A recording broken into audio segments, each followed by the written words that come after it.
Hello and welcome back to a new Rage Gaming video. My name is Hollow and this time we're talking Ghost of Tsushima.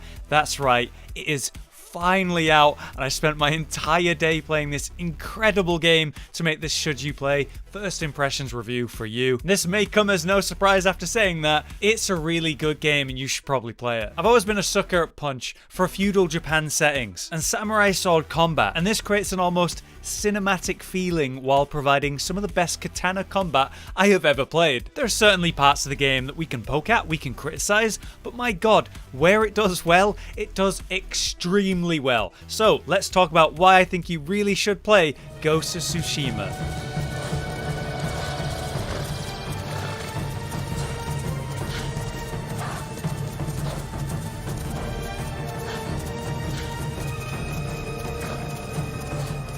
As you likely know, the game is set on the Isle of Tsushima during the era of feudal Japan. The Mongol invasion has just begun as they begin to mow through the land and destroy those that live there. The defending samurai, the guardians of the island, are pretty much wiped out during the first assault due to the overwhelming odds that were stacked against them. We play as Jin, one of the samurai fighting for his home, and he's one of the very few survivors of the open battle between Mongol and samurai. Not only is this story very old-style samurai film, blade versus blade in that often glorified style of combat, but it also does challenge the honor of the samurai, the old traditions that cost lives to uphold, or the shedding of that honor and tradition in the sake of survival. Jin is one of the few who is able to survive the situation because he is willing to throw away everything to avenge his home. He's the Ghost of Tsushima because it is believed he died during that first defense of the island, and now he's back as a almost vengeful spirit to protect the remaining survivors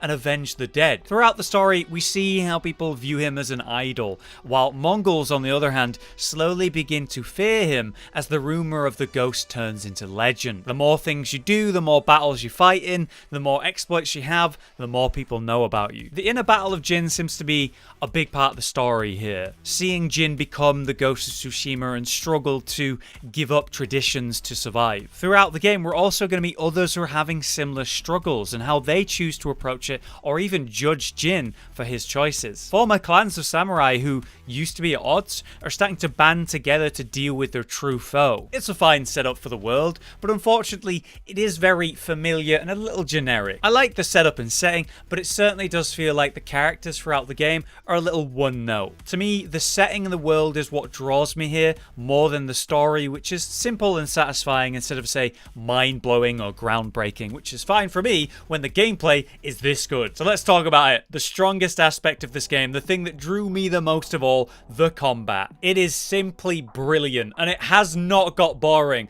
Despite the combat being, hey, you know, similar compared to, say, Sekiro, the core of striking, dodging and parrying are all very fluid. The hit rate is perfect. The sounds are great. The animations are so clever. Even like the angles when the swords are colliding, visually this is stunning and it feels so good as we're fighting, and it gets more and more complicated as you unlock more things. We have 4 stances to use that we can easily swap between fluidly mid-combat for different reasons, whether we're offensive or defensive or based on what we're fighting. It might sound complicated when I say it like that, but honestly it's really simple and I swap between stances mid-combat super easy without really thinking about it at this point. It's intuitive, and because of that, it's very easy to jump in and play. Because there's a lot going on though, the skill cap is going to be very high, and if you do master this combat, I think we're going to be very visually rewarded with flashy and, well, quite immersive experience with the fights. I'm already kind of excited to see what kind of clips we're going to see on Twitter, or the incredible videos from channels like Stealth Gamer BR for the perfect showing. Most of all though, I have to compliment the way the devs have created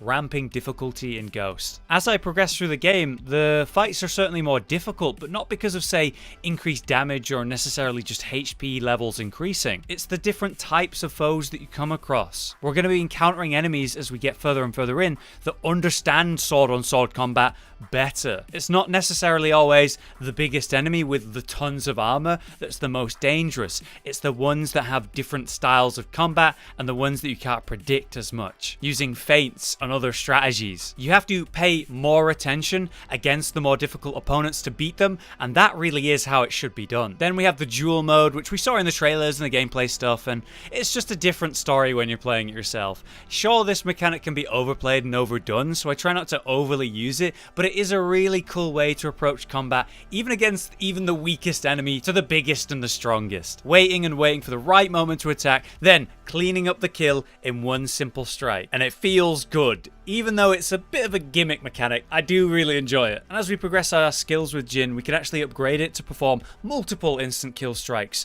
The combat as a whole, though, gets more and more spicy as we go, as you'd expect. There's also different aspects of the gameplay when it comes to stealth or open combat. I would argue that, stealth is a little more generic in this game. Basic assassination kills, avoiding lines of sight. They've got those reticles where they're going to work out where you are if you don't break line of sight. Hiding in bushes. We've seen it 100 times before. It's well done and fun, but it's not really much to talk about compared to the sword play of this game, which stands out above everything else. Stealth kind of gets the job done, and with the ghost gadgets and style of play, it's effective, it's varied, with the hit and run in essence. But I found a mix of direct combat with the sword play and the ghost killing stealth approach is the best. You shouldn't limit yourself. You should try everything the game has to offer.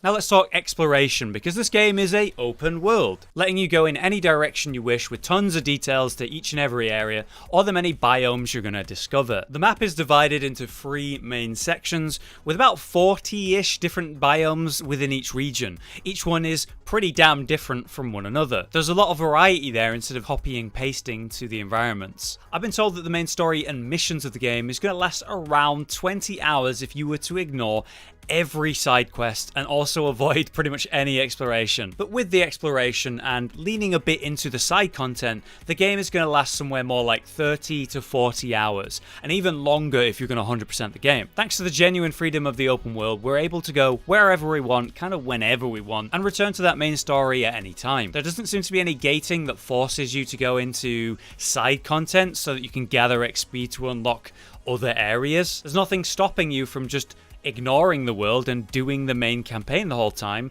or ignoring the main campaign and exploring the world, which is great, because the moment I feel a bit tired of one or the other, I can just go do the other thing. Because I'm not forced into anything, that kind of makes me enjoy the game a lot more. I'm just doing what I enjoy when I want to, instead of doing things that I don't really care for to then unlock new sections and progress the game like in other games. Outside of the direct quests, be it main or side quests, there's also markers all over the map, which you might expect. It's a familiar formula. The marks show points of interest coming in various forms, and as we explore more, we're going to reveal the map, which then also in turn reveals more points of interest to ignore or explore. You may stumble across them naturally or spot them on the map and then just head over to them, and the activities at the markers are pretty well thought out to slow down the pace of the game and hopefully immerse us a bit in the world. We see various mini games and stuff like the bamboo sword training or the animals we saw in the trailers, who do in fact lead you to hidden treasures or other points of interest. And also there's many hidden shrines around the world that you need to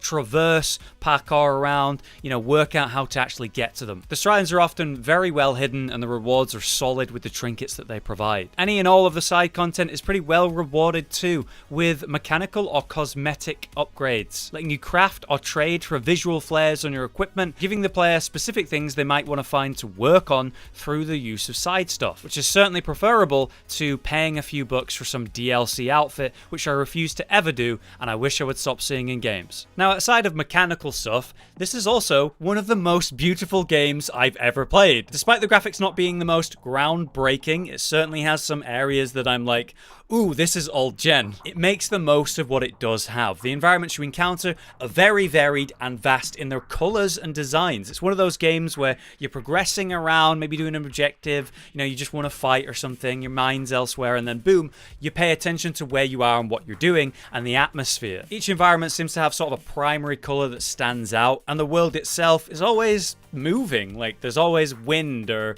rain or like the many flower petals just slapping you in the face wherever wherever you are. It does make me chuckle a little when I see the biomes connect though, like right next to each other. The stark contrast between the colors, it reminds me a little of World of Warcraft zones in that way. Photo mode has become more and more common these days as well, and it's for a reason. Players are getting the chance to see these incredible things and experience well-crafted worlds that they otherwise never have before. Stopping to smell the flowers is great, right? But taking a moment with a camera and having that forever, that picture to remind yourself of fun moments is another level in that regard. With the many different ways that you can filter or manipulate the scenes in this photo mode, it gives you thousands and thousands of opportunities to make stunning wallpaper, capture a cool area or moment, and just appreciate this often overlooked aspect in gaming. I'm actually quite happy to see more of these options in games. Recent examples that come to mind are The Last of Us Part 2 photo mode, or even as silly as it is, Animal Crossing's picture mode. And as we go into the next gen of gaming, I think this mechanic, these photo modes, are only going to improve, and I'm looking forward to using that more. So, finally, should you play it? Yes, God yes. It's certainly one of the better open world games I've played so far,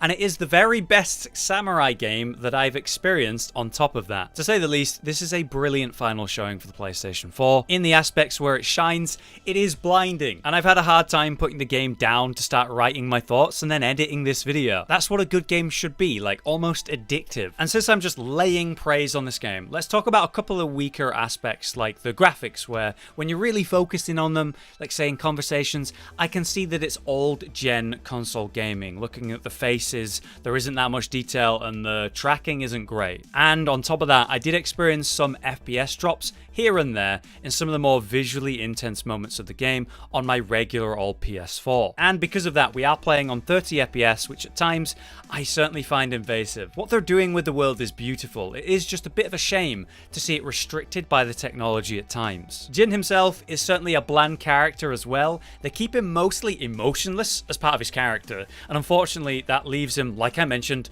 very one note. The side characters though, by comparison, are a little bit more interesting with their personal development and their, well, character. But other than that, I really can't think of much to criticize with this game. I feel like when I'm so positive about this game, I do really need to mention anything I didn't like, and what I didn't like was so minor compared to what I loved about Ghost. It's a fun game, can't recommend it enough. Either way, thank you very much for watching. What do you think of Ghost of Tsushima? I think the biggest crime of all is that this is a console exclusive. Imagine this game on PC, man, with like 200 FPS and maybe less limited tech. That'd be awesome. Maybe one day we'll see a port. For now, I've been Hollow, you've been you, and I'll see you next time.